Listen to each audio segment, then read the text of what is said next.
Hey, everybody, welcome back. I'm Emily Moyer, and this is Words number 36. And despite the fact that there are probably plenty of political and social and media nonsense topics that we could yammer on and on about today, we're choosing to ignore that to welcome our second guest to the podcast. And Dani Katz is here with me, and she's going to tell you a little bit about who he is and how she met him. Well, our guest is the one and only Robert Forte, who I am so blessed to have by way of the internet a few months ago. We met on a thread, and there was whatever was happening on the thread, and then Robert messaged me privately with a less popular opinion that opened my heart and showed me that, oh my God, we're on the same page. This person's a critical thinker. So since then, we've had some email exchanges and some phone conversations. Robert is a luminary and a scholar in the psychedelic movement from back in its early days. He's also a comparative religious scholar. He's also a brilliant, awake human. And I'm so stoked, Robert, that you agreed to come onto our show and talk to us. Well, thank you. It is my pleasure, because I've been in a process of looking for people like you guys who can help kind of take apart and understand what's really going on currently with this psychedelic renaissance, but also the whole broader movement of how and why these powerful drugs became so popular in our culture beginning in the 1950s. And, as Emily said in the beginning when we were talking, we're each of, we are of slightly different generations. I think I'm, what am I, 15 years older than you guys? Something like that. And I was born in 1956, and I became really quite fascinated with these drugs, even when I was just about 10 years old. I didn't take them, but they were part of our society. And I was first kind of alarmed by them because the effects that I saw on the kids in my high school were not particularly good. Kids that were kind of mainstream, normal kids. I was sort of a jock. They would get into these substances and they would get kind of weird and kind of lose their way. So I first had a kind of negative opinion about them. It wasn't until I went to college, in my third year of college, and I'd begun to study religion, that I became aware that actually these drugs had a very important historical significance in the origin of religion, and that the modern movement of psychedelics had a great deal of powerful and unique therapeutic breakthroughs and therapeutic applications.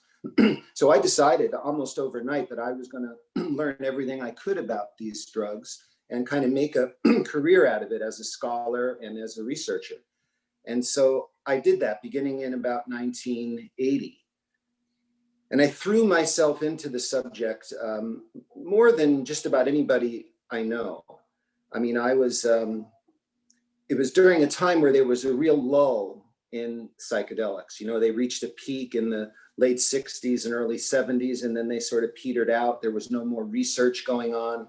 There were no classes. There were very few books, new books being published. So I just went around and contacted these people who had been instrumental in the first wave and was welcomed by them and apprenticed myself with them and developed close relationships with many of the most significant people.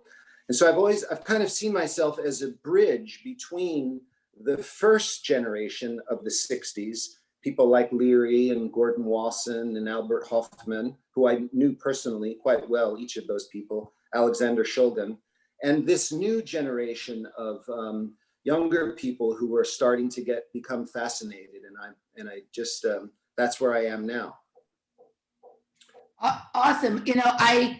When Dani first told me about you, I started looking a little bit, and I realized very quickly that we had a lot in common, and that I didn't want to listen to a lot of the other stuff that you had done or do too much research, because I wanted to sort of let the conversation unfold naturally.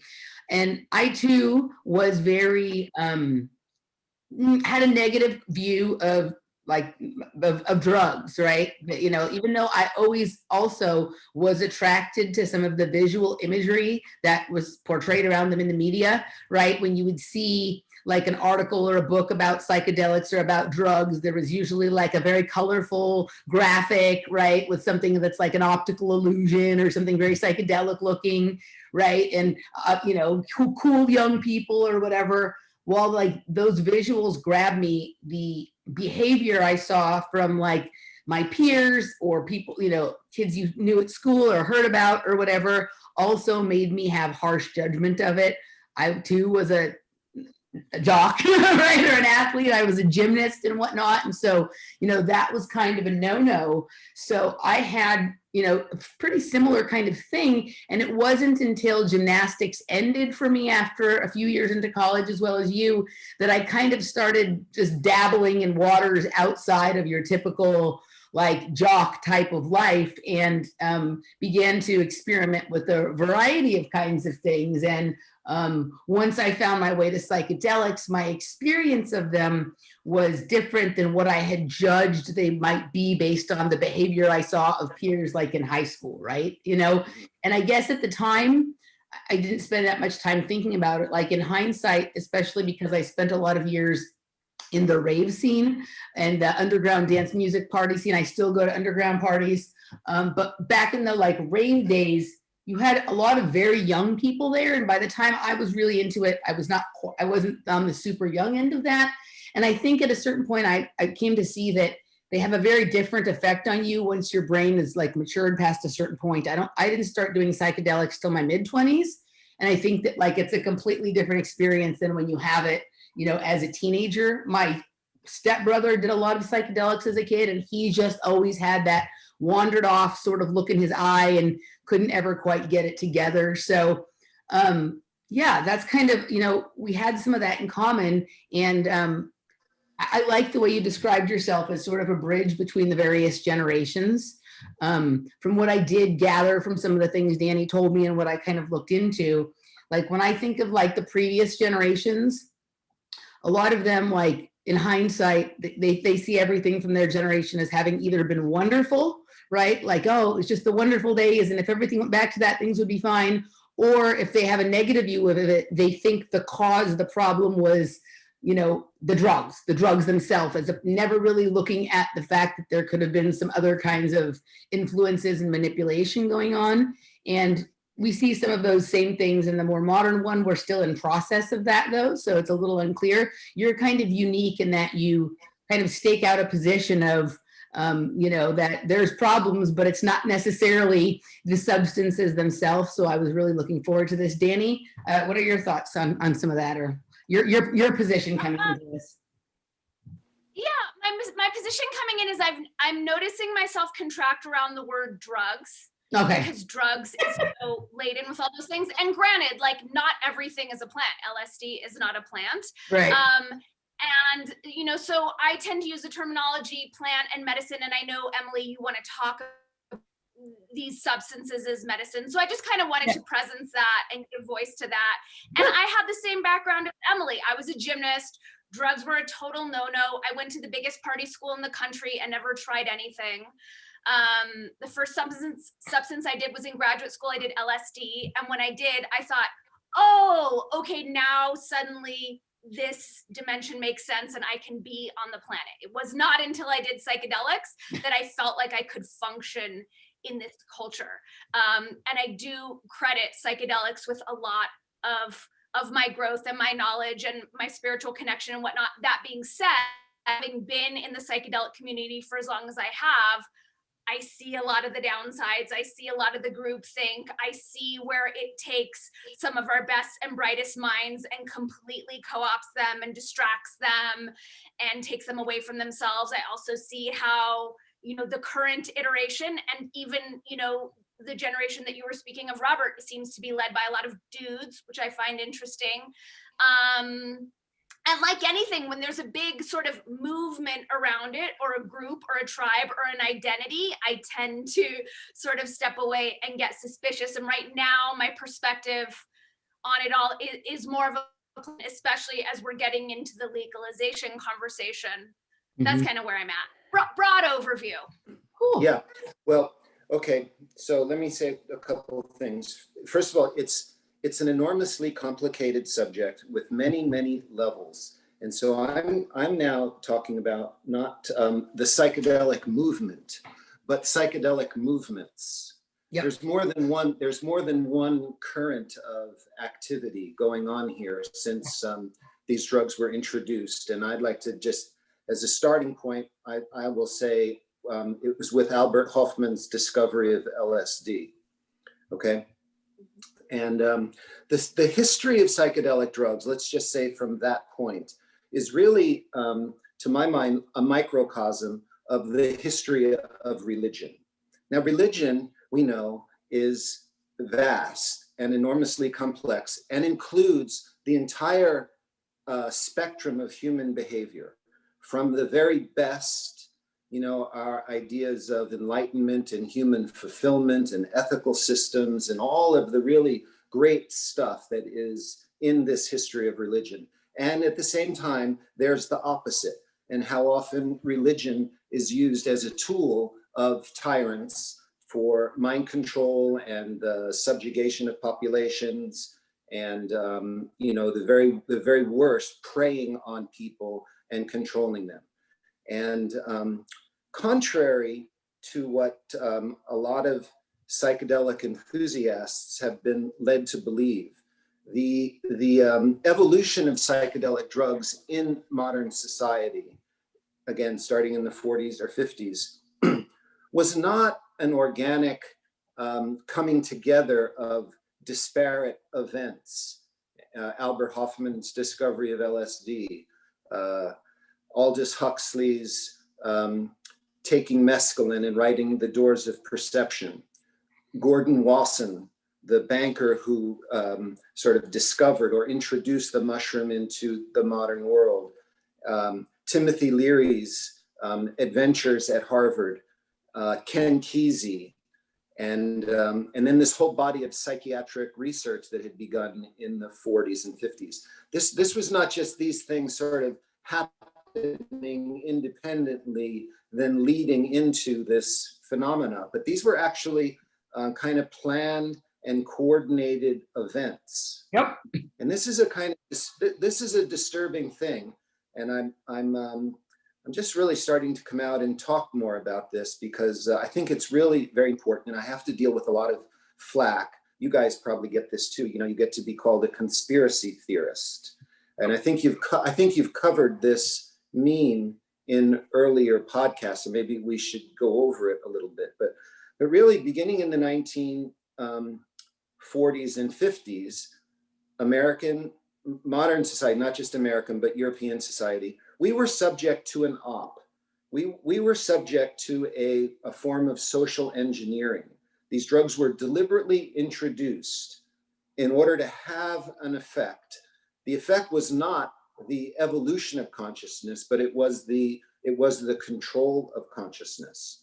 Yeah. And so this was kind of when I first got into the subject, I just naively accepted the official story, and it wasn't until 20 or 25 years later of really concerted activity, and we can talk about some of these things that I did, that I began to realize, I've been tricked here. That even some of these people who I looked up to and admired as my teachers or mentors, and I felt very privileged to be welcomed into their lives, they were actually working on a secret project. And I think we ought to flush out some of that. So real quickly, Robert, I definitely want to flush that out. When you first approached these people, like in 1980, beginning of 1980, and they took you in, what was their explanation or their story to you as to how they fell upon this, right? Did they, my guess would be that they didn't tell you the absolute truth upon first meeting, that you got some sort of or do you think they were being tricked too, and they felt like they had an organic experience, and later you realized not only did you not, but they didn't, or were they lying to you from the very beginning? Some of it's not always the same with each person. So maybe if I just told a certain, like a story about one or two of these people, we could get into it. Me personally, I was a third-year student studying the history of religion at Columbia University in New York, and I became aware of the oldest body of writings in history of Indian religion is the Vedas. Mm-hmm. And the oldest of the Vedas is called the Rig Veda. And the Rig Veda is almost solely about the collection of a plant called soma, Mm-hmm. and the ceremonies and the visions that this plant would provide. And our professor at Columbia, I remember he wrote on the board, Gordon Wasson had introduced a theory that the soma plant was a hallucinogenic mushroom. And I remember sitting there in the class and this kind of, what, a mushroom? Those things that kids did, and there's this rich historical significance to it. I've got to check this out. And so that was my first inkling. I became a very thirsty reader. I read, I don't know how many dozens of books over the next few months about this. It was time for me to move to California to finish my undergraduate degree. And there I became lucky to become a student of a fellow named Frank Barron.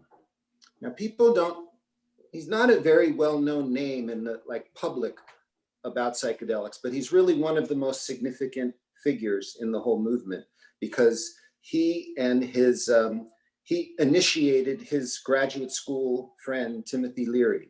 Frank Barron and Tim Leary went to Berkeley together and did their PhDs. And Frank had the mushroom first and introduced it to Tim. And the two of them started the Harvard Project in 1960. Why am I just turning this off now? And so Frank and I became close, and he really encouraged me to look into this. And I'm pausing here because I'm not sure, but it's possible that Frank was also working on a secret project. Mm-hmm. Frank Barron, the Institute of Personality Research and Assessment at Berkeley was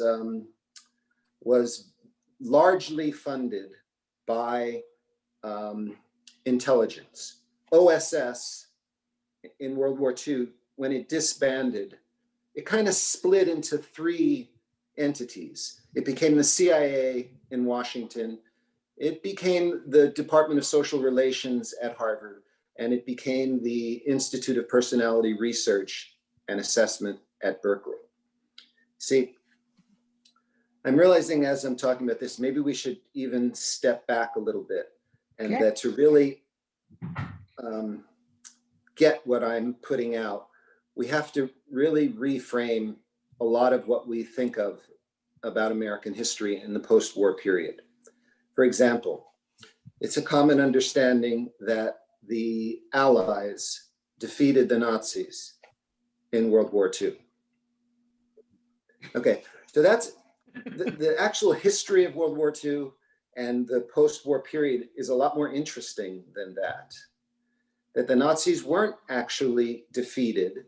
There was an impasse in the war, and the Nazi intelligence apparatus snuck over here into the United States and became the CIA. The battlefield shifted. We were no longer dropping bombs on European cities, but it became a kind of psychological war. The enemy to the Third Reich was the American spirit of independence and democracy, and they began to try to whittle away at that. First, they whittled away at it by setting up what was known, when the CIA was officially formed in 1947, one of the very first operations of the CIA was Operation Mockingbird, which is a funny little name for their infiltration of American media. Yep. And not just American media like the TV stations, but American media in terms of publishing and university placement of faculty. And they really wanted to begin to socially re-engineer American consciousness in order to pave the way for fascism. Okay. Yeah, Robert, real quickly before you go on, like obviously our audience knows a lot about Operation Mockingbird and whatnot, but I'm glad that you said about publishing, and I want to direct people's attention specifically to university publishing, right? So people think about it in terms of the CIA has an operative in the newsrooms, like the big ones. They also have them in some smaller local ones. They're at the newspapers and the big magazines. But I've become increasingly suspicious of the publishing and the presses associated with various universities that publish people's, doctoral works and things like that, right? Because I'm watching, and this is a little bit of an aside, but if you're familiar at all with like the Phoenix program and stuff, like a lot of that went on at Michigan State University. We also had Michigan State University being the hub of the pedophilia activity around USA Gymnastics. And they're also oddly prominent in publishing books, scholarly books about things that sound like racial justice, but are also causing racial division.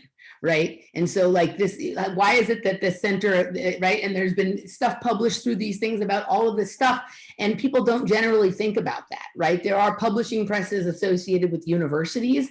And so when you said publishing, I just wanted to say that we all know about the newsrooms, but it goes much, much deeper than that. And so if we're looking at professors, we're also looking at the publishing associated with them, right? Yeah, yes, exactly. And people people are very offended when you begin to enter this conversation.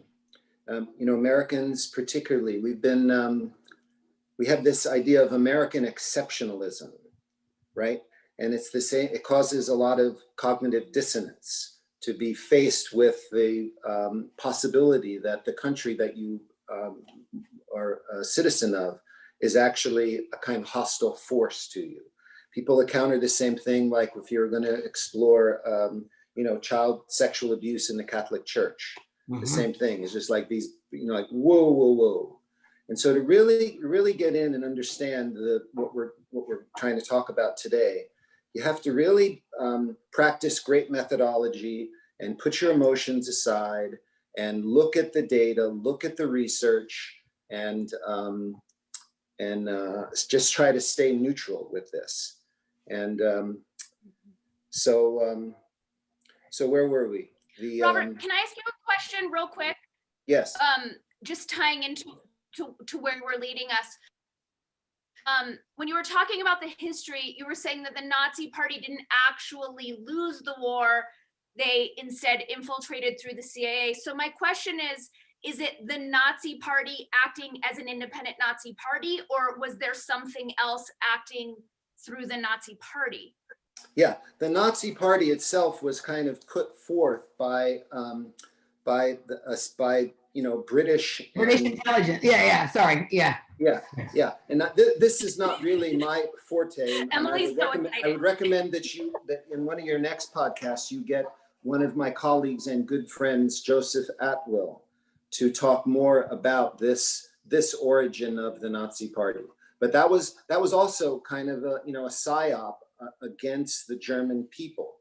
Hitler was kind of propped up to be this, savage guy who could then appear to be taken out, and then the conquering force, is valorized. It's sort of the same thing, this pattern we see with Noriega being put in power in Pentagon, or Somoza, or Saddam Hussein. These were props and puppets put up by the forces that then ended up taking them out. And Hitler was one of those guys. But yes, there's a deeper, darker, deep state. Yeah. To me, like, and it's interesting that you say this now, all of my sort of recent threads, right, keep leading me to the spot that like people have forgotten about like the British intelligence aspect of things. Everything is, oh, it was the Nazis, or oh, it's the Russians or the Chinese or whatever. Very little is paid attention anymore to the Brits, and they still are creating the James Bond plot that we're all living in. Yeah. As well, Janet Osabard's, I might be mangling her name, her new sequel to The Fall of the Cabal, she goes through all of this and ties Hitler to the Rockefellers and back to the Khazars, which you and I have been talking about before, Emily, and I just kind of wanted to see where you were at with it, Robert. Thanks for letting me interrupt your flow.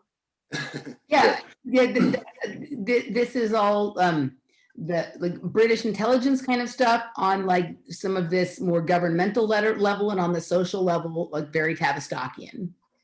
Tavistockian, yes. So that's a big subject. Now, me personally, I've read a lot of that. I'm not entirely satisfied with the scholarship and the research on Tavistock, and I really would hope that more historians and social scientists would get into that and come up with more convincing material. I don't disbelieve it, but I'd like to know more. Yeah. Certainly when you look at this, there are a lot of signals that go back to Tavistock, and some of the prominent people in the psychedelic movement have connections to them. But in my own story, so I got to know Gordon Wasson. He was a kind of reclusive sort of guy, but I was just lucky and reached out to him. I was spending a little time in Cambridge, Massachusetts, and I decided to organize a conference in the Divinity School at Harvard. And so I brought together a couple of dozen of the most prominent psychedelic people, and that's how I met Gordon Wasson. He welcomed me into his life. I was a smart young kid, and I was a guest in his home. He invited me to actually live there with him and his caretaker to prepare for the transfer of his archives to Harvard. I didn't actually do that, but I made several visits with Wasson. And again, I thought I was just really uniquely privileged to have this proximity to this great man. He was like the Moses of the psychedelic movement. Now, should I just sketch out who Wasson was for our listeners? Sure. Yeah, I mean, I think there's a good amount of them that will be familiar on a certain level with Gordon Wasson, and then there's others that not at all. So yes, please. Okay, so it was a kind of ironic bit of history that this modern psychedelic movement, one of the most important events was Gordon Wasson's research. And Gordon Wasson was a banker. He was an amateur scholar. He was we kind of knew that Gordon Wasson was a Wall Street banker, and how ironic that a Wall Street banker would be the guy to kick off this psychedelic movement. When you look a little closer, as I have, at Gordon Wasson, he wasn't exactly a banker in that he dealt with pension funds or interest rates or money per se even. He was a guy who was into public relations. He was actually a propagandist for J.P. Morgan. And J.P. Morgan, yeah, that's a bank, but it's really more like a political force, and a fascist political force. You know, Morgan was a supporter of the Nazi Party and the concentration of wealth and so on. And Wasson was his a vice president dealing with public relations.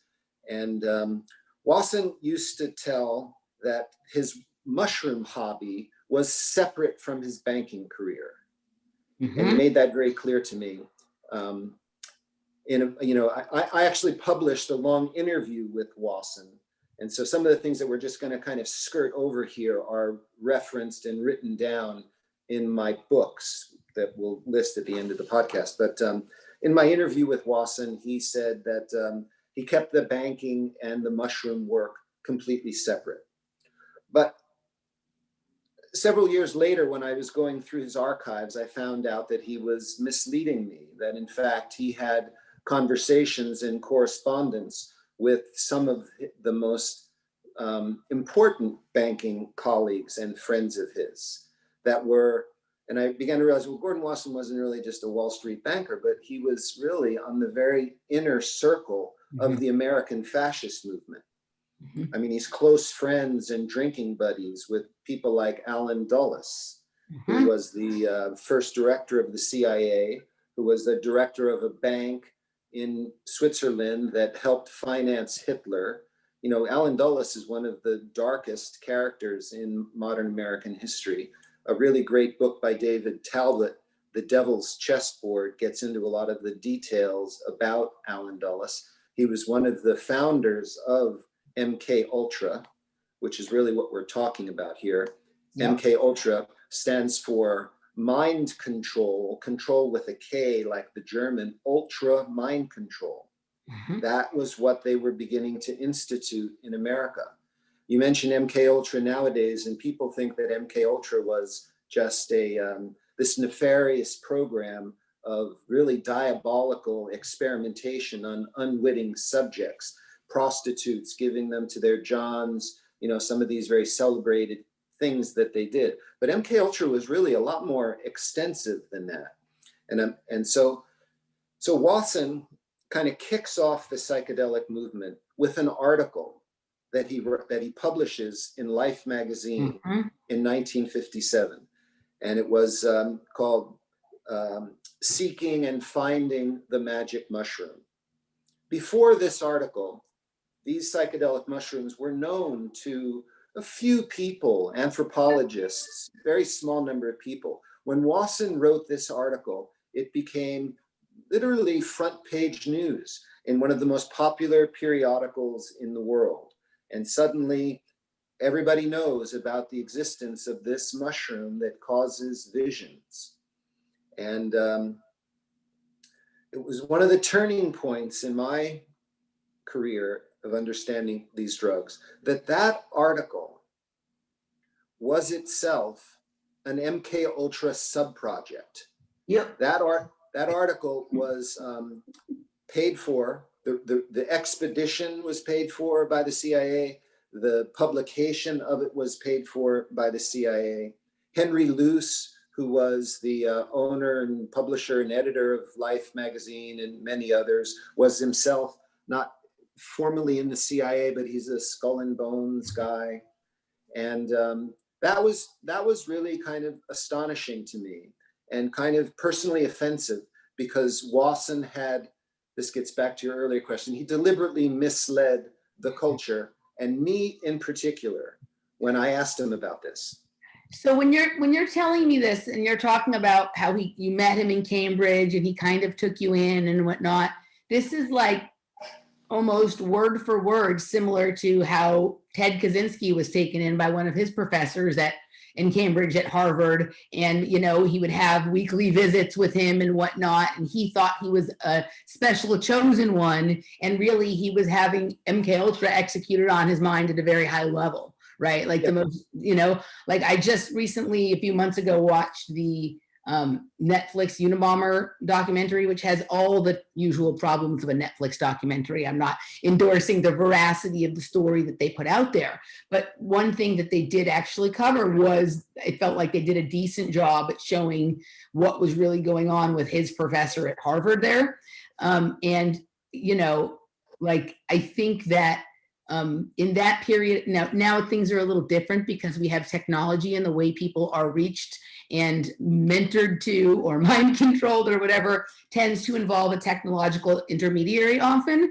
Or the other way it's happening right now is a lot of times like through like a guru of meditation or yoga or whatnot, right? But back in that period of time, it very much was like the student teacher, you know, elder, younger sort of relationship, and making that person feel special and trust you, right? And the betrayal there and the deviousness and the really darkness of taking advantage of the really special thing that a relationship like that is supposed to be isn't lost on me, you know. And I think that that in some ways, even though that sounds a lot less violent than some of the awful things we've heard about MK Ultra, because that's been the main topic of my work since the very beginning, has been mind control and whatnot. I think this is the one where the most actual damage to a psyche of a person happens, right? When like a person is through this trusted mentorship or apprenticeship kind of relationship, led down a path that affects every part of their development, socially, psychologically, neurologically, all of that kind of stuff.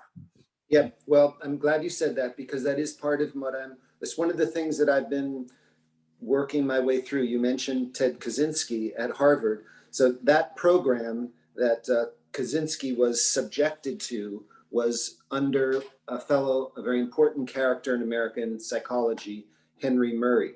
And Henry Murray was previously with OSS. And when I said that OSS came into Harvard and Washington and Berkeley, that was Henry Murray at Harvard. Yeah. Henry Murray was also my professor, Frank Barron's mentor and close friend. And it was Murray who brought Frank Barron to Harvard. And those guys then brought Leary to Harvard. Now, again, it's not a straight linear thing, because I loved Frank Barron, and I really feel like he loved me and took me in as a son. Not only was I his student for several years formally, or 2 years formally at the university, but we maintained a relationship for the next 20 years. We would have lunch frequently, and a really brilliant and interesting and wise person. And I think that it's possible with Frank, as I'm quite sure it was with Tim Leary, who I hope we talk about in this conversation, that these guys became aware that they were being used by social engineers, and they woke up to it. They recognized that this is when this psychedelic mind control operation began to bifurcate a little bit. And Tim Leary and Frank Barron started another psychedelic movement. The first psychedelic movement that they started was sort of like what Aldous Huxley had warned about in Brave New World, right? Huxley writes Brave New World in 1937, I think, about a future society where the wealth is controlled by a small number of people. It's a military industrial dictatorship, but the mass of the population doesn't do anything politically.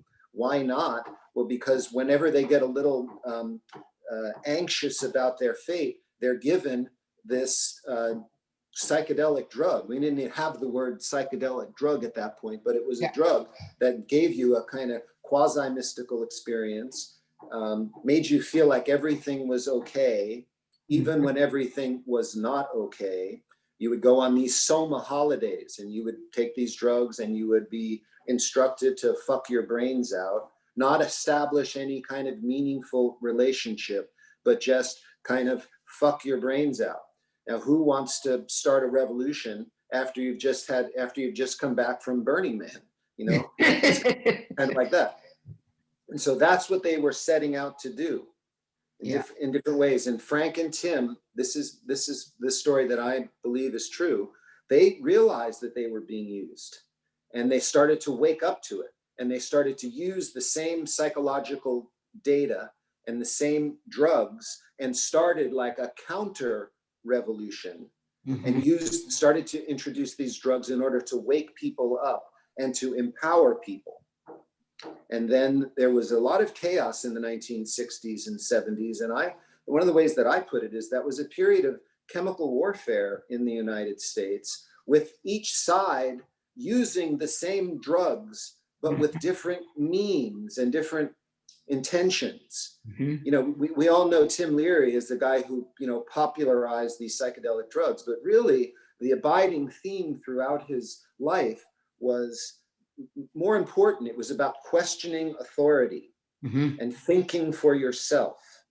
And that because the difference between a democratic society and a fascist society has to do with the location of power.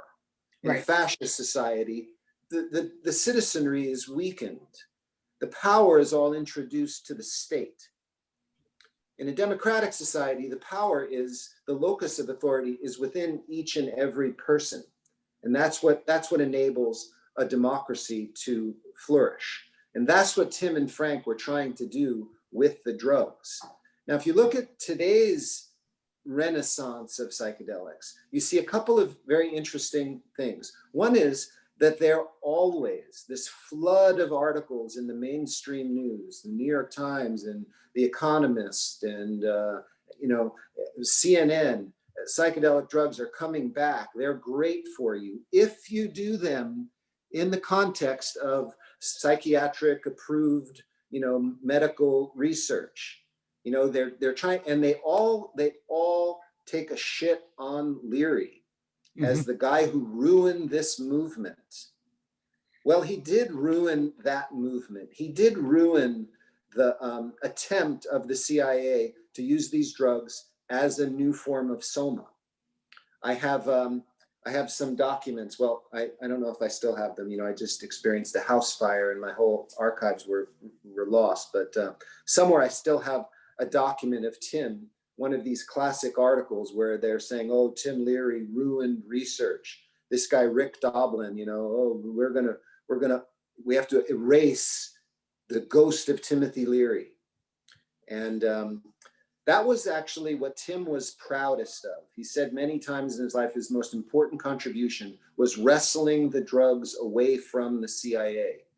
And he was kind of a flawed hero in that regard. But okay, do you think that Doblin said that in good faith, or do you think Doblin said that as part of some other sort of fuckery? I think Doblin said that as some other sort of fuckery. And I have quite a history with Rick Doblin because Doblin got his first MDMA from me. I had gotten to know Alexander Shulgin in the early 1980s. I had my first MDMA when I was at Esalen on Halloween in 1981, and was very impressive. And Tim told me that if you wanted, I said, I want to know everything about this drug. He said, well, the guy you got to talk to is Alexander Shulgin. And so I hitchhiked up from Big Sur to Berkeley to go meet Shulgin, who was teaching at Berkeley at the time. And I introduced myself as I was working with Stan Groff at the time at Esalen.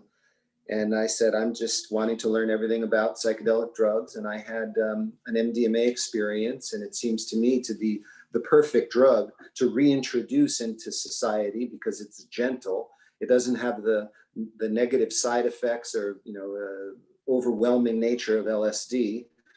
And I'd like to begin to work with this. And he said, well, how can I help you? And I said, well, can I have some more? Oop, I think you're frozen up a bit, Robert. Hold on. Let's see what's happening here. Robert, can you hear us?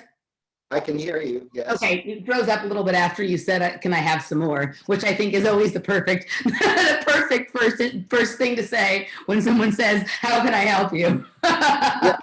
So he laughed and he said, no, I can't do that. And then he said, after we talked for a little while, he said, but I can teach you how to make it.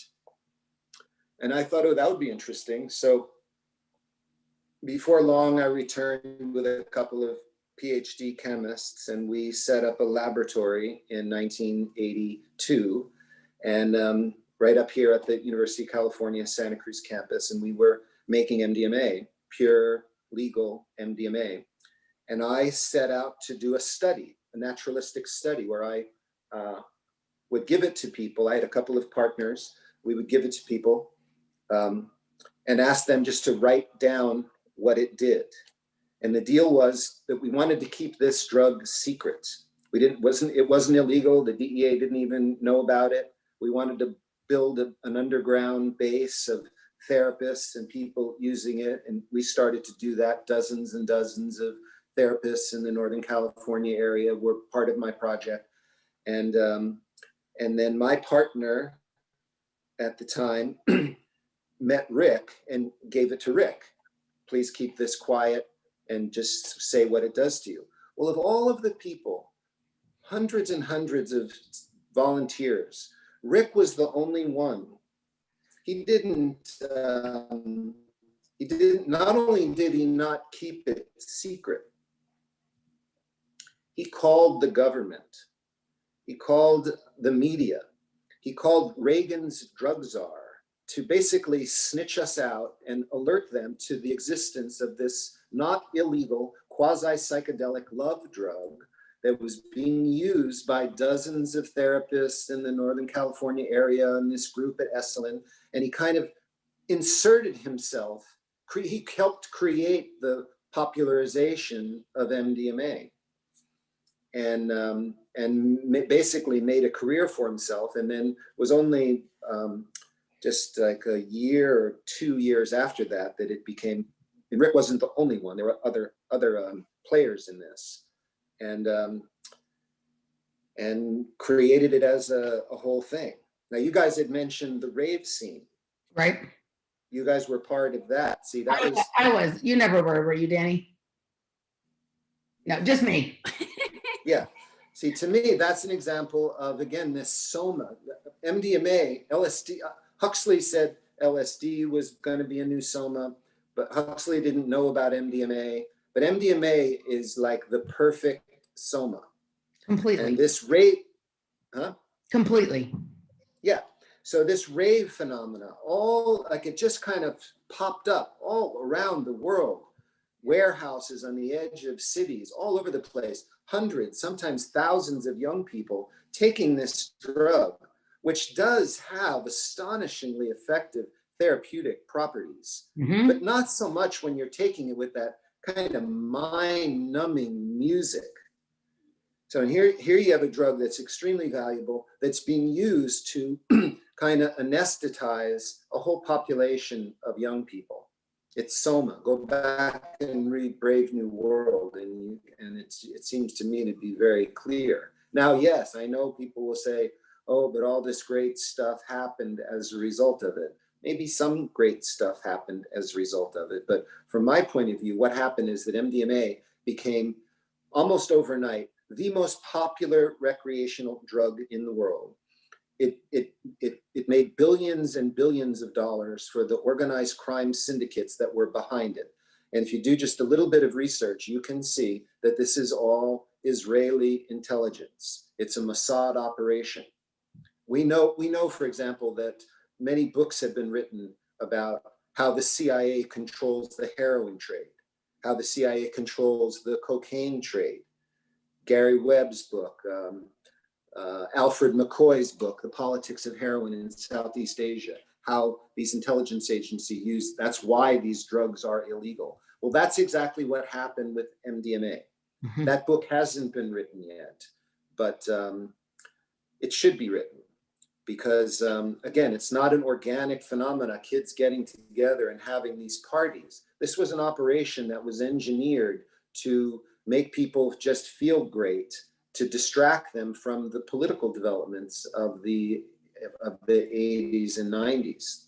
Well, actually, like, so Dublin was part of that.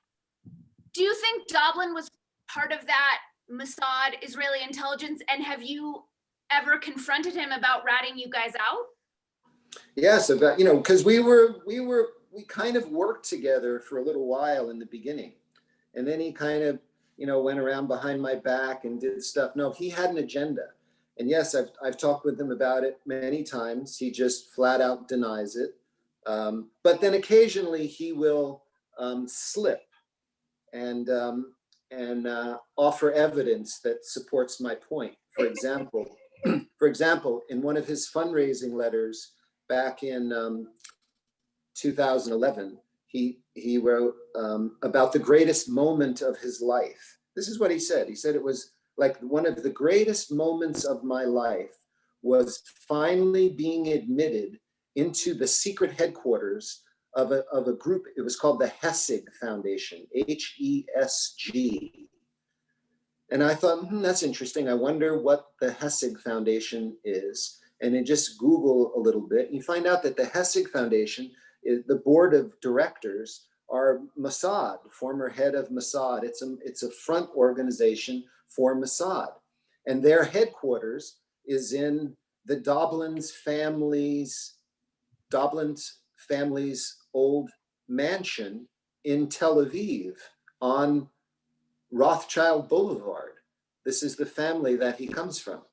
And this is there, here he is just unabashedly saying, this is the most important moment of my life, when they finally let me back into this thing for my work with MDMA. I mean, it was a phenomenally successful, it continues to be a phenomenally successful operation.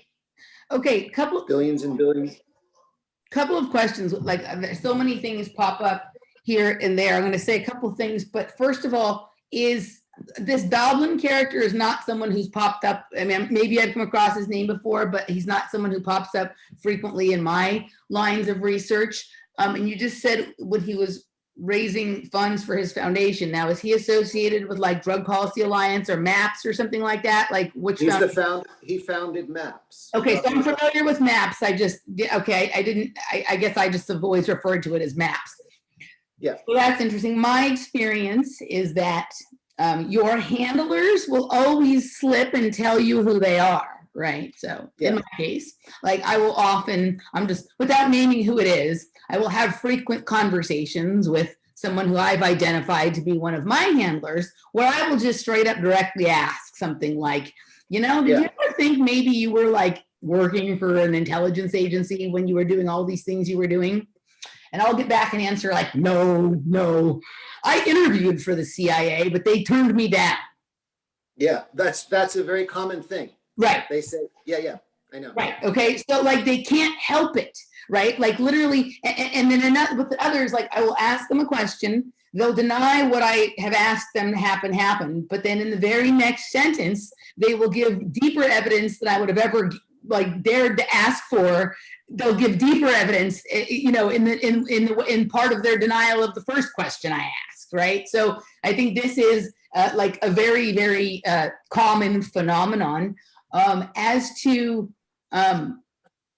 what you're saying about Mossad being involved with MDMA, while that's not something that had occurred to me before, that resonates for me on a level that, I'll go do some looking and some digging to sort of back that up. But sometimes I just go, that one sounds right to me. I actually think that because I was part of that scene, and I think while a lot of electronic music is mind numbing, not all of it is, and some of it can be quite expansive, but that's rarely the kind that's popularly pushed. And as far as MDMA, like being to sort of distract people from the politics of the 80s or 90s, I actually think it was more the long play, right? Because what I'm watching right now with the people who've been in the dance music scene for as long as I have been, they are all what my friend Masaki calls branch Covidians, right? It's a complete monoculture, right? They're all, not only are they all left, but if you're not left, you're a racist and you shouldn't be allowed into our parties anymore if we ever have parties again, because we might have to stay home with the mask on our face for the rest of our lives, right? Yeah. There is almost no dissent. Even people who are like losing their livelihood and all of this kind of stuff, it's stay the fuck home, wear a fucking mask, vote for Joe Biden, right? So I heard more opposing opinions to, like I had friends in the rave scene in the 90s and in the early 2000s that were against George Bush, against the war, that pushed back more, even some that were suspicious of 9/11 or whatever, right? Now, almost none. No people dissent from the popular, Borg, left-wing controlled establishment corporate narrative kind of stuff. Right. And so I actually think we're seeing the same thing. Yeah.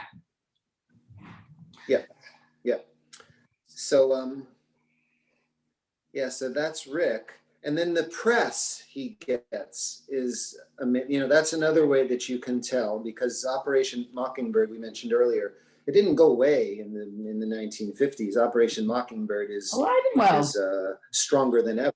Yeah. It's alive and well. Yeah. Are the involved in this Mossad stuff as well? Are the who? You cut out. The Shulgins. Well, Alexander Shulgin, Sasha, who I loved. I mean, I was part of that scene up in Marin for, quite a few years. And yes, I think so. You know, Sasha himself was a member of the Bohemian Grove. Sasha worked for, published many papers. Some of them might even be, there may have been secret research with MDMA in the 1950s. And I wasn't the only one who Sasha taught to make MDMA. He not only taught me how to make it, he showed us where to get the precursors off the books. And Sasha was involved in the first wave in the 60s and 70s. He was the teacher of the famous Leonard Pickard, who was the chemist, the acid chemist in the nuclear missile silos. That's a whole nother story. Yeah. So yeah, and I hesitate to say this. It's hard for me to say this because I really enjoyed Alexander Shulgin. I mean, such a brilliant and funny character, a raconteur, and he was.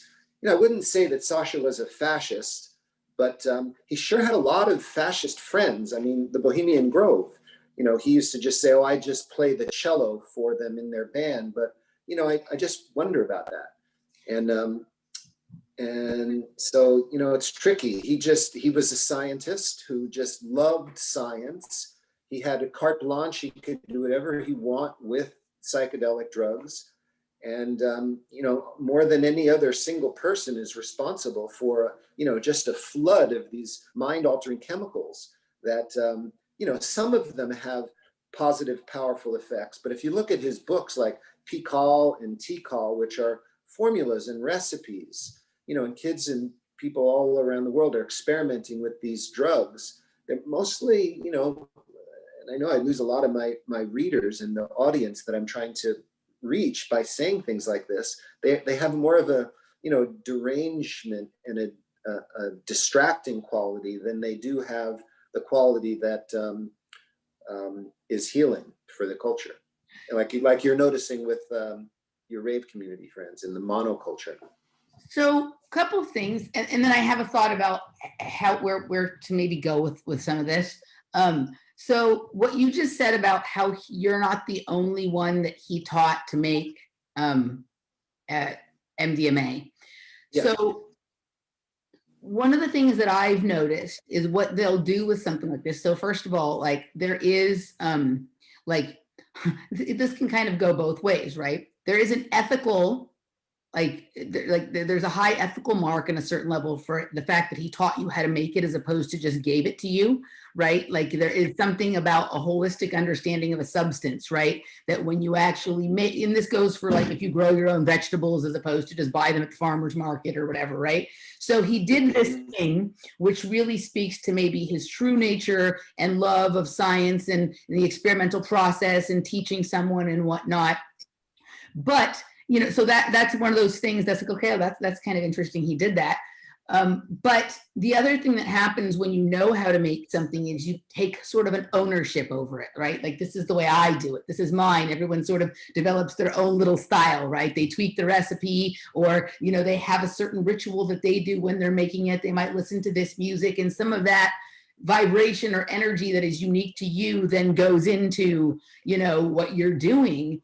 And that he taught a couple of different people enabled there to be possibly, like, I'm just going from what I would intuit is happening, like a few different groups, so a few different cultures that develop around the use of this substance, right? And so you find a few good students, each with different personality characteristics, quirks, different kind of charisma, right? And see sort of what develops. And it's like, I refer to this as MK option, which is not a official program necessarily, but it gives them the option of going a number of different ways with things when you have a variety of groups that are having sort of similar but slightly different experiments going on based on the personality of someone who's sort of at the center of it, right? It's sort of cult of personality around a substance. So it's like you become intertwined with that, right?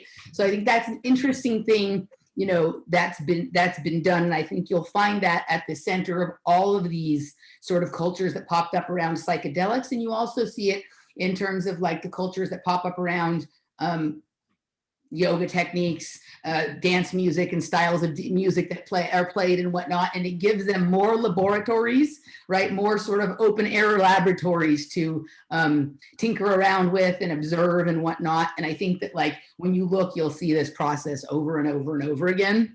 Mm-hmm. Yeah. And so I'm thinking like you've brought up a number of names of characters that some are people who have been observing this are very familiar with, others less so, right? Like most people probably aren't super familiar with Frank Barron, right? And whatnot. And like what I'm thinking is maybe we could kind of have like a couple of conversations or a series of conversations about getting to know some of these characters from your perspective, because we've all read the press about them. Dani, go ahead.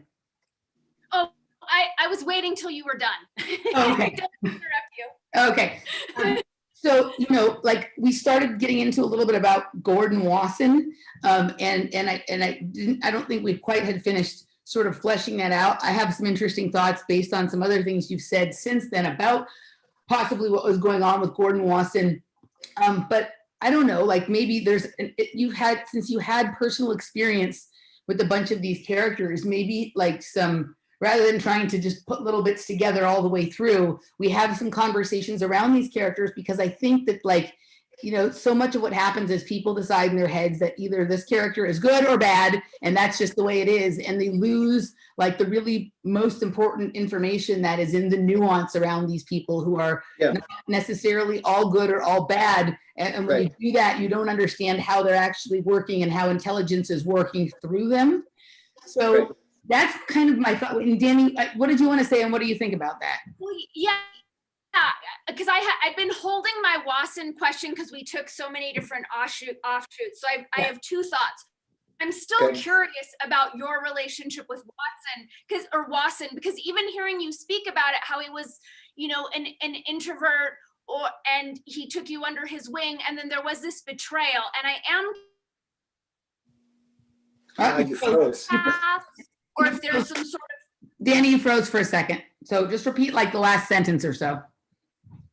Okay, so in regards to your relationship with Wasson, I'm curious as far as the ever unfolding MK story, if Wasson was a sociopath, if Wasson was a fascist, if something else was moving through Wasson, because I'm trying to understand where the humanity gets co-opted by these larger agendas. And then my other question is, and this might be for another moment or another show, but how you see fascism through the psychedelic movement, you know, from Larry's time and now through MAPS and today.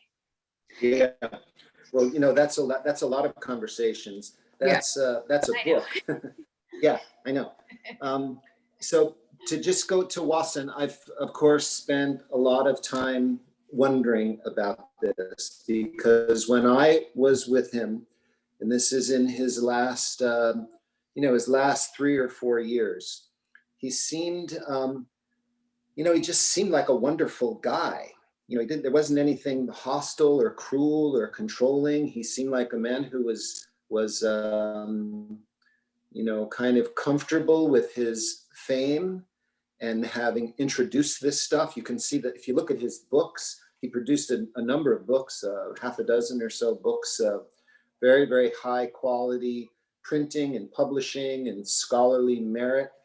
And I was really shocked when a few years after he died, and I was going through his archives, which were then at Harvard, and I began to look at his correspondence and found his proximity to Alan Dulles. Now, Alan Dulles, who I already known because I had done a pretty thorough research into the Kennedy assassinations, and Dulles was a central character there, and they were drinking buddies. And Wasson's story just began to fall apart. That the CIA he wasn't connected with them. They were close. And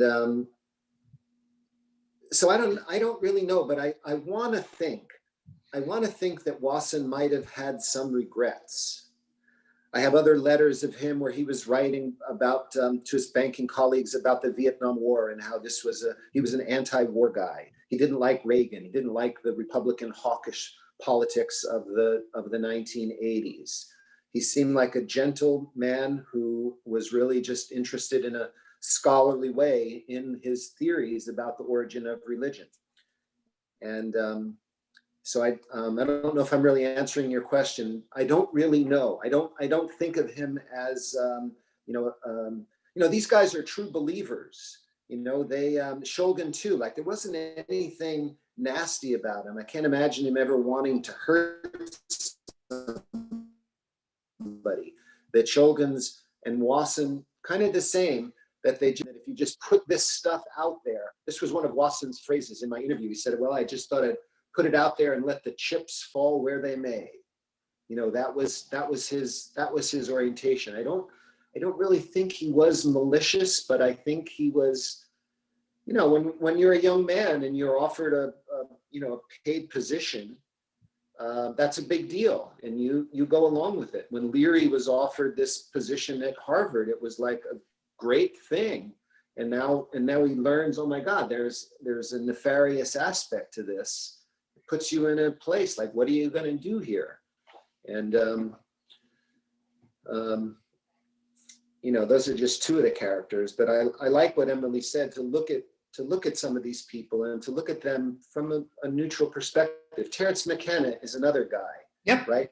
He's a little more kind of a famous celebrity status for your generation. Mm-hmm. Terence is another guy who I met. See, when I first got into the subject, I decided what I would do, partly with Frank's prodding. I organized a series of conferences at different places, Esalen, Harvard, the University of California. I was a graduate student at the University of Chicago. I wanted to get real top people together and talking about these things. And these conferences then, conversations started, and they were instrumental in this modern psychedelic renaissance. So I met Terence in the context of one of these conferences that I organized in the early 1980s. And he was just like a really nerdy, brilliant, eccentric, unusually articulate kind of guy who I just really was attracted to, because he not only had this deep esoteric dimension about him, but he was also, he had a family, he had a beautiful wife, cat, these two gorgeous, creative children who were just like, 4 and 5 or 6 years old when we first met, and just super intelligent. We had these long conversations about how we were going to restart a psychedelic movement. We weren't going to make the same mistakes of the 60s. Mm-hmm. Terence was a big part of these conversations. But then as a few years went by, Terence went from being this, kind of nerdy sort of intellectual to hitting his stride and becoming a public speaker, mm-hmm. and then becoming sort of famous. And then he sort of like tossed caution to the wind. And he really became like wanting people to take these drugs and encouraging people to take these mega doses of mushrooms, and really became more interested in his celebrity stardom than in critical thinking. And then, and so again, this kind of pains me a little bit, but I think it's important for people who are seriously interested in this field to look at these things. When I look at the trajectory of Terence's life, I see tragedy. That this brilliant, connected, grounded gardener, ethnobotanist, family man with his feet firmly planted on the ground, but this esoteric access kind of all fell apart. A very ugly public divorce. The kids suffered, became like a fame-seeking sort of, teeny bopper idol. He was dishonest in many important respects, like his advocacy of taking huge doses of mushrooms, when actually, you know, Terence didn't do that himself. He kind of got the shit scared out of him in the early 1980s with high doses of mushrooms, and he didn't do that again. He would turn people on to DMT, but he was, you know, not really that into it himself. Mm-hmm. And so that's a little disturbing. And again, I say this with a kind of heavy heart because I was totally on his side. I was an important factor in the ayahuasca movement. I had some money that I gave him to help transplant ayahuasca from Colombia and Peru to Hawaii, and now it's growing all over the place down there. And then I just began to realize, and I'm not making this up. And I think for people that really want to understand Terence, one of the very best sources for that is his brother, Dennis, wrote a thick book, a biography, his own biography, but his life with his brother. And it's called The Brotherhood of the Screaming Abyss. Mm-hmm. And Dennis, it's a very honest portrayal of his own life and his relationship to his brother. And he tells some things in there like this. I mean, he's just, he loves him, he's his brother, but he's also honestly critical of some of his positions. Kind of fanning the flames of enthusiasm and excitement about psychedelics, but really embodying what he knows. Robert, okay. This is coffee, but then I'm drinking, by the way, not beer. Well, we got most of what you said. The last sentence or so was a little bit too distorted to understand, but I think we kind of, you know, got most of what you said. So based on a lot of the things that you've said here, like, first of all, even just what you said, just going back for a second about Gordon Wasson, I started just looking up. I didn't know he'd written so many books. I started looking up what his books were, and I already have plenty of lines that I could go down that I think might be interesting for myself and hopefully for listeners to listen to, and for me to throw some spins on, do my little theorizing and see what you think about it. So maybe what I'm thinking we should do is stop here for now for today, and like come back and we can do a segment on Gordon Wasson, a segment on Shulgin, a segment on Terence and whatever, and kind of do some of these deeper looks with the sort of idea in mind that we're taking a neutral look because we're looking for the nuance in order to really understand how this works. Like my view of Gordon Wasson up to this point had been basically, if you listened to some of the Terence McKenna recordings, you'd think Gordon Wasson was great. If you listen to Jan Irvin and Joseph Atwill, you'd think that Gordon Wasson was the cause of every problem that we now have, right? It's very polarized and lacking in certain degrees of nuance. And I'd like to take that more nuanced look. Are you amenable to that, Robert, Danny, whatever? Do you Sure. like that idea? Yeah. I am.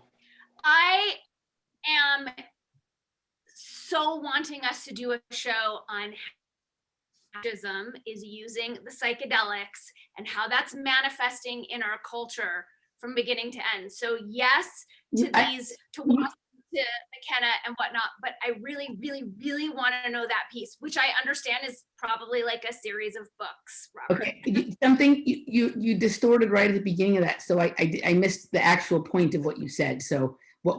The point of what I said is that I'm on board to take a neutral look at these players and these luminaries in the psychedelic movement, and I also really, really, really want to know how fascism is manifesting in our culture through the psychedelic. That feels so pressing for us to know. Yeah, I agree with you because it's interesting. Most people think of fascism as a right-wing phenomena, right? Mostly, and you don't often hear too many people are known as right-wingers also being involved in psychedelics. And since everything else has been an inversion of reality, it seems likely to me that we could, this idea that fascism is infiltrated our culture through a psychedelic movement and possibly more left-leaning, not with the polarized judgment situation, but through some of these, a different came in from a different direction or with different sort of Yeah. facets or features. I like that idea. So I like that idea as well. Yeah. Yeah. Well, so are you guys familiar with the important book by Frances, I think her name is Stoner, funnily enough. It's called Who Paid the Piper? No. It's about, jot that down, because that's a very important book. And, it's becoming more known that the CIA, the social engineering division of the CIA, was a very influential part in the modern art movement. Yeah, totally. Okay, so this is an example. This is very similar to the psychedelic thing. I mean, we What don't was the think name of of the book? Francis Stoner. What was the name of it? Who Paid the Piper? Okay. Thank Who you. Paid the Piper? And it's about a Robert, CIA. can you repeat the last part of what you said? Oh, I'm sorry, go ahead. No, you go ahead. What's your question? Ooh, Well, I didn't hear the last part of, a lot of people don't know that the CIA played an important part of, it got garbled. The The modern social art engineering movement. part of, Yeah. okay, great. The modern art movement. Okay, so here's modern art. This kind of eccentric, free flowing, spontaneous whole zeitgeist of modern art. It's sort of the opposite of what we think of in terms of fascism or Hitler's all the Germans in straight lines, and here it is like all this eccentricity and so on. But how that serves fascism? It was a public relations move by the social engineers so that no one would mistake America for becoming fascist when we had these crazy movements like modern art or psychedelics, but actually they're being controlled from the top down.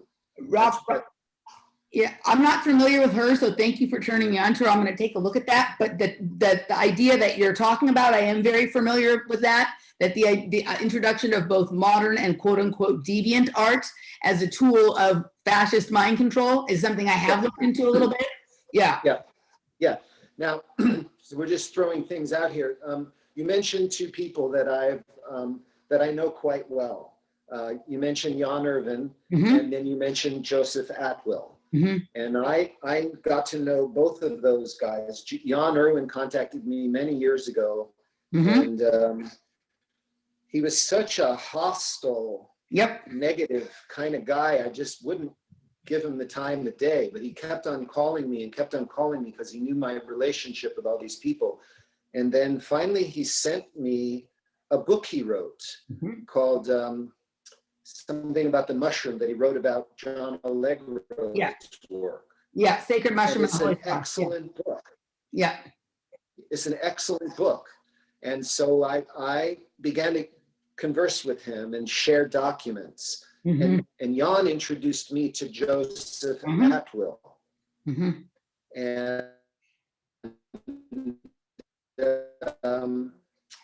And then my relationship with Jan really began to deteriorate.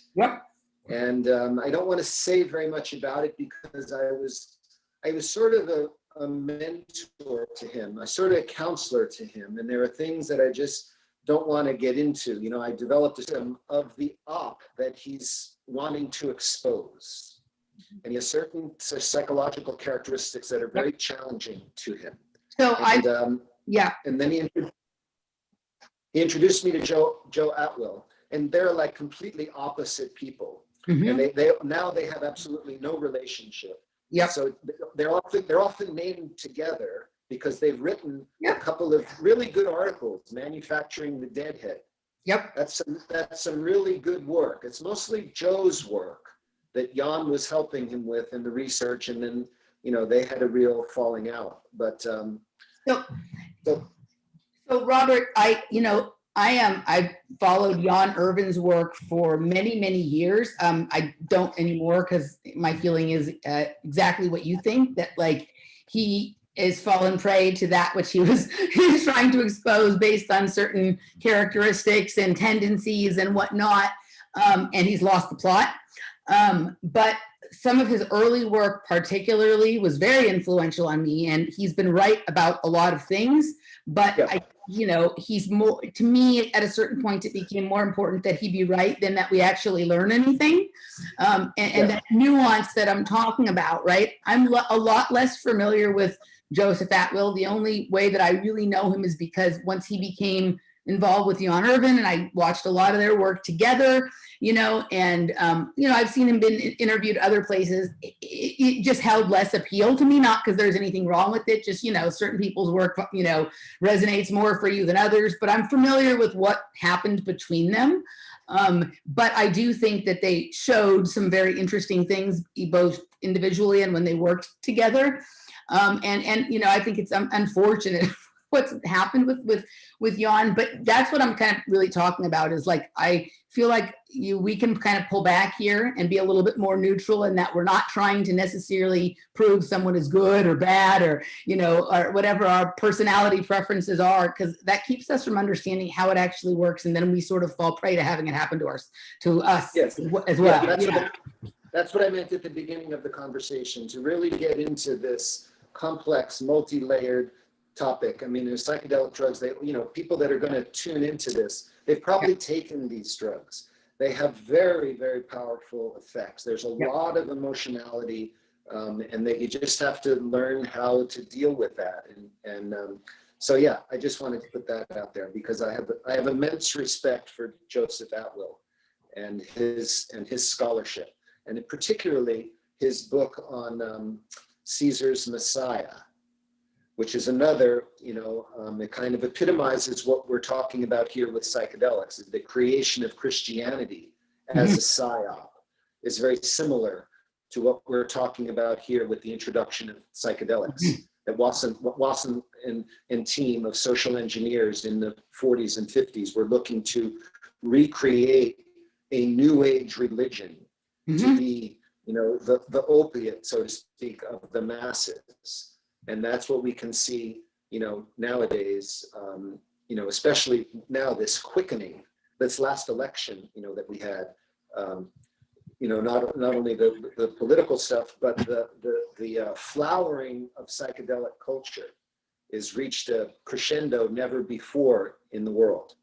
Mushrooms everywhere, and I really want to encourage people to go back and look at Huxley's Brave New World, because that's what we're becoming. Yep. I think it's interesting that you mentioned the election, and obviously we're wrapping up and we're not going to go down that viper pit rabbit hole, but how the election was such that not a lot of people noticed how many drugs were legalized in so many parts of the country that day. Yeah. Legalize is maybe not the right word, but brought to the fore. Yeah. I just have a certain thing with that phrase, legalization. Like, people are under the impression that Rick Doblin is about legalizing MDMA. No, he's not about legalizing MDMA. He's about controlling MDMA. Yep. Cannabis is not legal in California. It's more illegal now than it was before Proposition 64. So they're just, the language has become sort of a weapon here. And we want to be mindful. But also I want to add, there are genuine decriminalization movements, and that's different than the corporatization and commodification of psychedelics is different than the decriminalization. Like in Santa Cruz, you can't sell mushrooms, but you can grow them. You can use them. You just can't market them, and so it's a big subject. Yeah. Thank you for making that differentiation, because I get that it's massive. Yeah. Go ahead. I just want to say again, it's not like we're talking about one family of drugs, but there are different movements within it that have opposite purposes. Or it's like, you could say it's not unusual to drugs. I mean, sex is like this. There's one phenomena of sex. It's like the most beautiful thing that people do with each other, but it is also the most, there's a really diabolical aspect to how, sexual power is manipulated and exploited and used for satanic and demonic purposes. Absolutely. And I think the same thing could be said about technology, AI, social media, all that kind of stuff, right? Like they all have various intents and movements within the actual thing themselves. Go ahead, Dani. Sorry.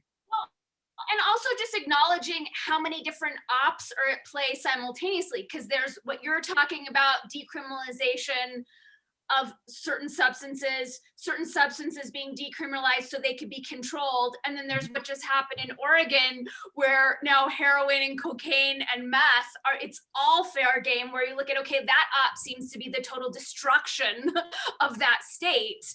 And how they're all kind of intersecting, and people tend to conflate them into one, but it seems like, no, they're many different ops serving many different functions. Well, and the one that was most interesting to me and that nobody talked about was the legalization of mushrooms for recreational use in Washington, D.C., right? And I'm busy whipping up a theory on why I think that is.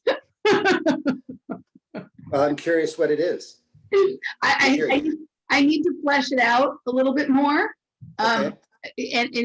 But I think this could actually work its way into a general sort of more broad theory of like the various dimensions or realities created by each of these chemical compounds or substances.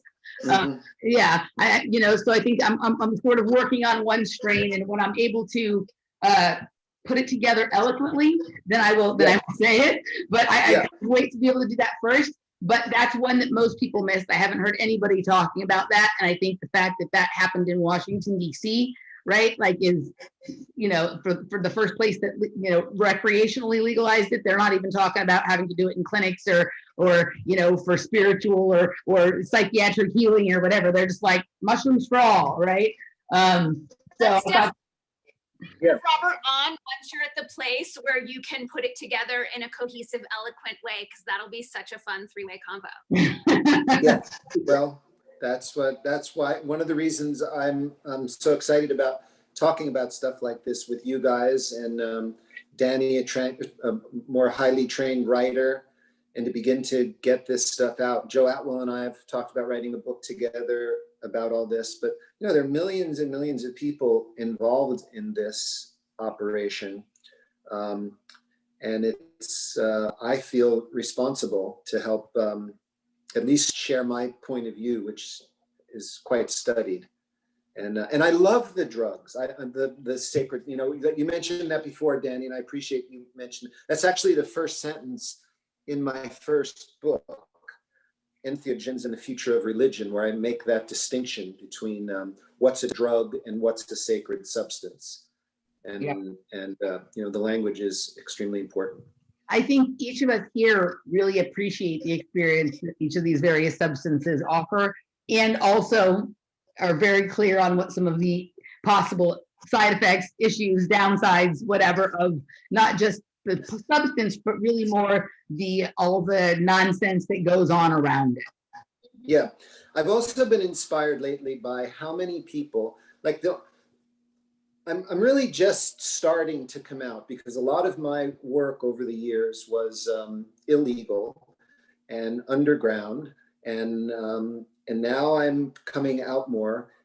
Facebook is really my only platform or presence. I'm going to change that soon, but I'm impressed with how many people reach out to me and have heard one or another podcast and offer me information about what they've observed, that there's growing numbers of people that are aware of this critical perspective of psychedelics and aren't being duped by the mainstreaming of them.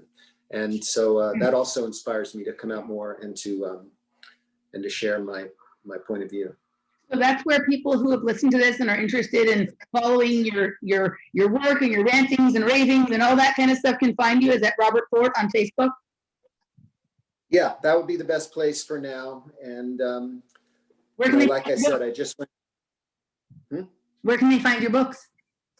Well, my books are, God, I hate to say this. You can get them on Amazon, but I'd rather you go to your local bookstore. my first book is called Entheogens and the Future of Religion. And it's based on their papers from, it's an edited volume of original papers by the leading people, Terence and Sasha Shulgin and Albert Hoffman, and I don't know, there's 20 or so contributors that I drew from some of the conferences that I organized in the early 1980s. I was very flattered that my friend and inspiration and teacher, Houston Smith, one of the great scholars of religion, says that's the best single inquiry into the religious significance of psychedelic plants and drugs. So that's a book. And I originally did that book to be a,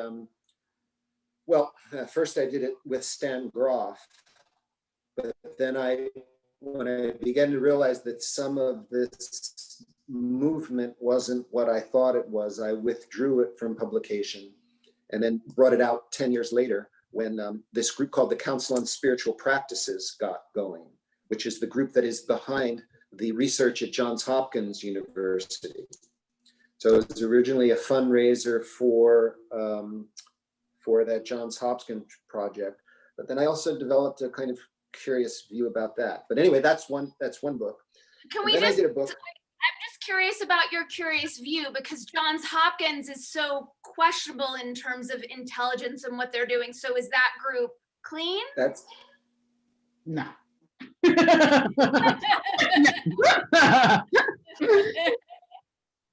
yeah. I'm not sure. I'd like to know more. There are some funny things about it. I'm a little shy about saying them right now, but let me just think of, this is now becoming known. Like, that whole project was spearheaded by a very, very brilliant man who I met in the early 90s, whose name is Bob Jesse. Super smart, very nerdy, electrical engineer, genius, who before he got interested in psychedelic drugs was a vice president of business development at Oracle Software.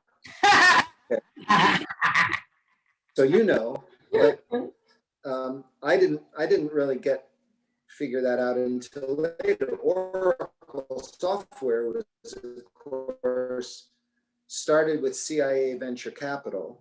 Yep. Maybe the CIA just started Oracle Software and then just didn't have anything to do with it after that, maybe. Or maybe there are other operations, I don't know. And I haven't ever really discussed this with Bob, who became a friend of mine and a colleague, but he started that whole Johns Hopkins thing. And so there's very good reasons to wonder just what you're wondering, and that's what I'm doing. Yeah. The second book I did because was about Timothy Leary. When I first got interested in the whole subject of psychedelics, as I said, Tim was the bad guy. And we had to not repeat the mistakes of Tim Leary. And I had met Tim early on, and I thought he was kind of a, self-important fool. And I was just buying that story until I realized some really disturbing things about Albert Hoffman and his anti-Semitism and stuff. Then anyway, I went down to hang out with Tim for a weekend, and I got a whole nother point of view of Tim. So I decided to publish a book about him, his memorial volume, and it's called Outside Looking In. And it's a really fun book where I just had his contemporaries write about his legacy and what it was like to know him. So that's another book I did called Outside Looking In. And then I decided to republish Wasson's books. So I got the copyrights from the estate and began to come out. I came out with a new edition of one of his most important books. But then when I realized he was part of the fascist movement and I spoke at a conference and said that, I found my copyrights were withdrawn by the Wasson estate. So that's a whole other part of the story, but yeah.